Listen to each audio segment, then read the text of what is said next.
Welcome to a fireside reading of David Copperfield by Charles Dickens. Chapter 19, I look about me and make a discovery. I am doubtful whether I was at heart glad or sorry when my school days drew to an end, and the time came for me to leave Dr. Strong's. I had been very happy there. I had a great attachment for the doctor, and I was eminent and distinguished in that little world. For these reasons I was sorry to go, but for other reasons, unsubstantial enough, I was glad. Misty ideas of being a young man at my own disposal, of the importance attaching to a young man at his own disposal, of the wonderful things to be done and seen by that magnificent animal, and the wonderful effects he could not fail to make upon society, lured me away. So powerful were these visionary considerations in my boyish mind, that I seem, according to my present way of thinking, to have left school without natural regret. The separation has not made the impression on me that other separations have. I try in vain to recall how I felt about it and what its circumstances were, but it is not momentous in my recollection. I suppose the opening prospect confused me.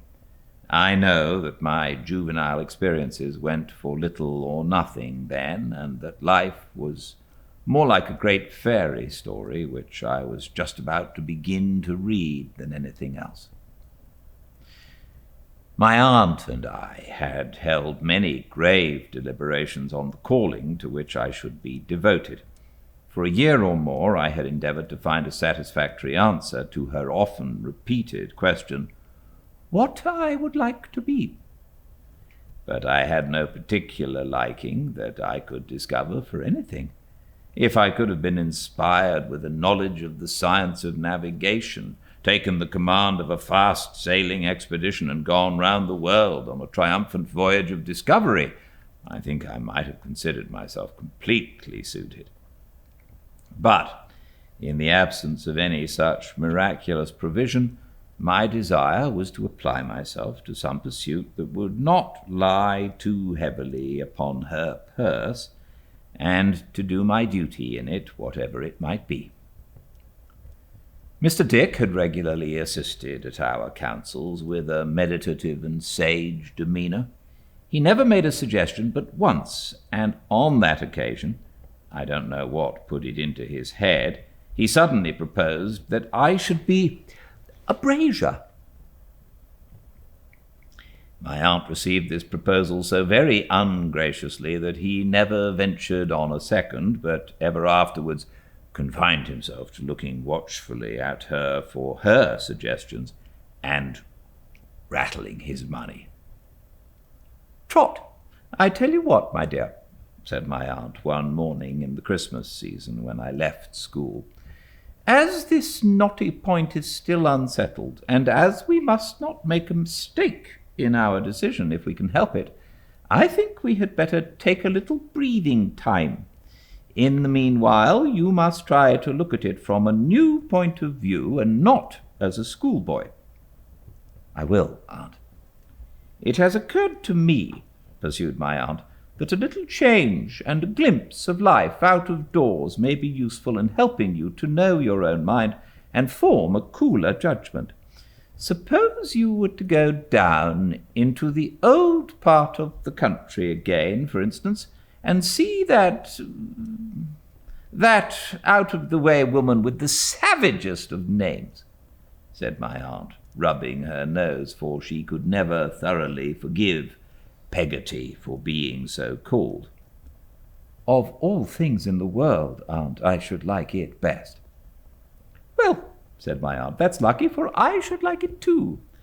But it's natural and rational that you should like it, and I am very well persuaded that whatever you do, Trot, will always be natural and rational. I hope so, aunt.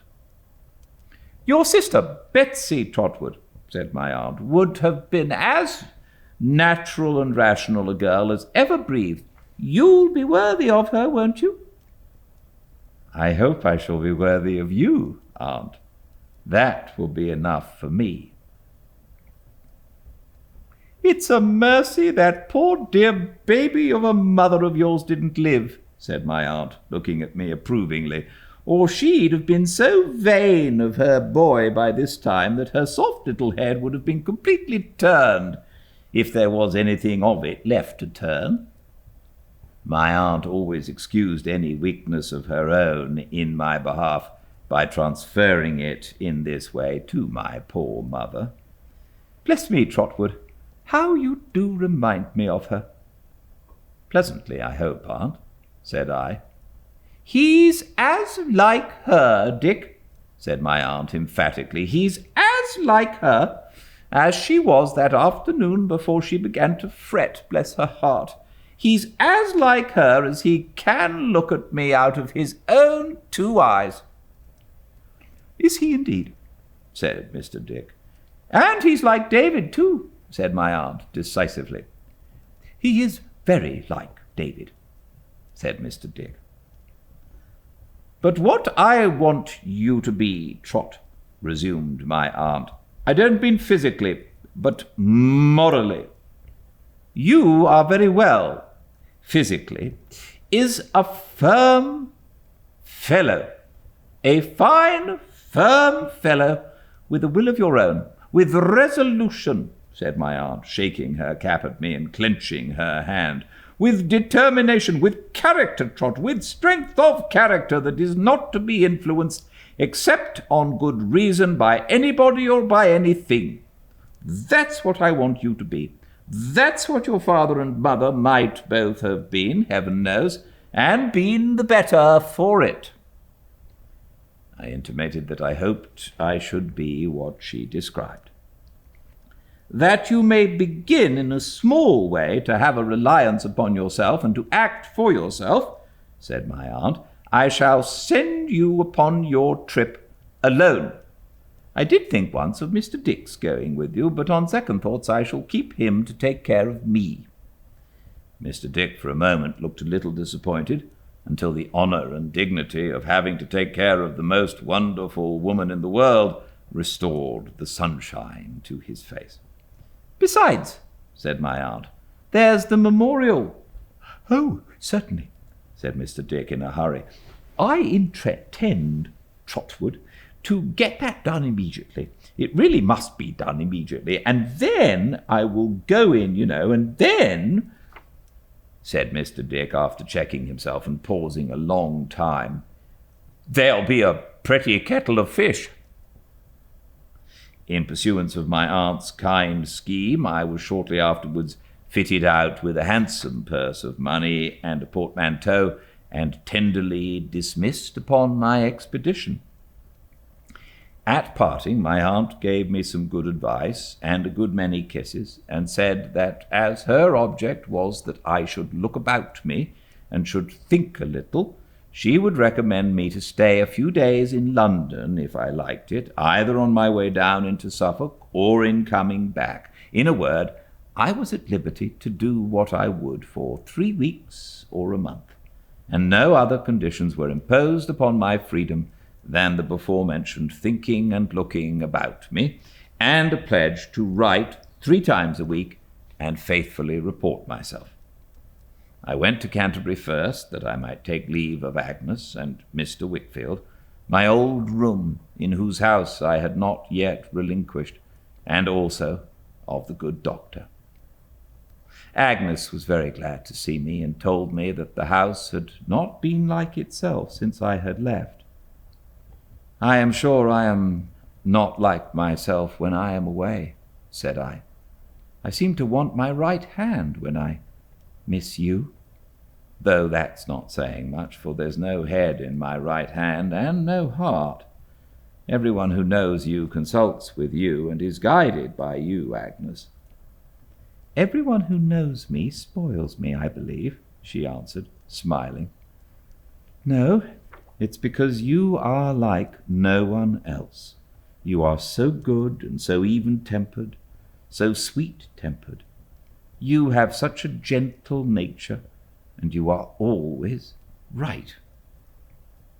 "You talk," said Agnes, breaking into a pleasant laugh as she sat at work, "as if I were the late Miss Larkins." "Come, it's not fair to abuse my confidence," I answered, reddening at the recollection of my blue enslaver. "But I shall confide in you just the same, Agnes. I can never grow out of that. Whenever I fall into trouble or fall in love, I shall always tell you, if you'll let me, even when I come to fall in love in earnest." "Why, you have always been in earnest," said Agnes, laughing again. "Oh, that was a child or a schoolboy," said I, laughing in my turn, not without being a little shamefaced. "Times are altering now, and I suppose I shall be in a terrible state of earnestness one day or other. My wonder is that you are not in earnest yourself by this time, Agnes." Agnes laughed again and shook her head. "Oh, I know you are not," said I, "because if you had been, you would have told me, or at least," for I saw a faint blush in her face, "you would have let me find it out for myself.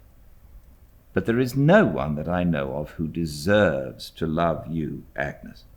Someone of a nobler character and more worthy altogether than anyone I have ever seen here must rise up before I give my consent. In the time to come, I shall have a wary eye on all admirers, and shall exact a great deal from the successful one, I assure you." We had gone on so far in a mixture of confidential jest and earnest that had long grown naturally out of our familiar relations, begun as mere children. But Agnes, now suddenly lifting up her eyes to mine and speaking in a different manner, said, "Trotwood, there is something that I want to ask you, and that I may not have another opportunity of asking for a long time, perhaps. Something I would ask, I think, of no one else. Have you observed any gradual alteration in Papa?" I had observed it, and had often wondered whether she had too. I must have shown as much now in my face, for her eyes were in a moment cast down, and I saw tears in them. "Tell me what it is," she said in a low voice. "I think, shall I be quite plain, Agnes, liking him so much?" "Yes," she said. "I think he does himself no good by the habit that has increased upon him since I first came here. He is often very nervous, or I fancy so." "It is not fancy," said Agnes, shaking her head. "His hand trembles, his speech is not plain, and his eyes look wild. I have remarked that at those times, and when he is least like himself, he is most certain to be wanted on some business." "By Uriah," said Agnes. "Yes. And the sense of being unfit for it, or of not having understood it, or of having shown his condition in spite of himself, seems to make him so uneasy that next day he is worse, and next day worse, and so he becomes jaded and haggard. Do not be alarmed by what I say, Agnes, but in this state I saw him only the other evening lay down his head upon his desk and shed tears like a child." Her hand passed softly before my lips while I was yet speaking, and in a moment she had met her father at the door of the room and was hanging on his shoulder. The expression of her face as they both looked towards me I felt to be very touching. There was such a deep fondness for him and gratitude to him for all his love and care in her beautiful look, and there was such a fervent appeal to me to deal tenderly by him, even in my inmost thoughts, and to let no harsh construction find any place against him. She was at once so proud of him and devoted to him, yet so compassionate and sorry, and so reliant upon me to be so too, that nothing she could have said would have expressed more to me or moved me more.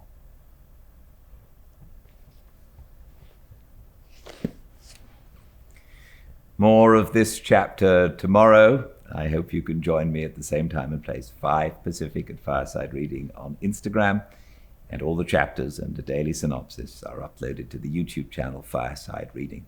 Please check them out if you would like. Until I see you again, please stay very well. Good night.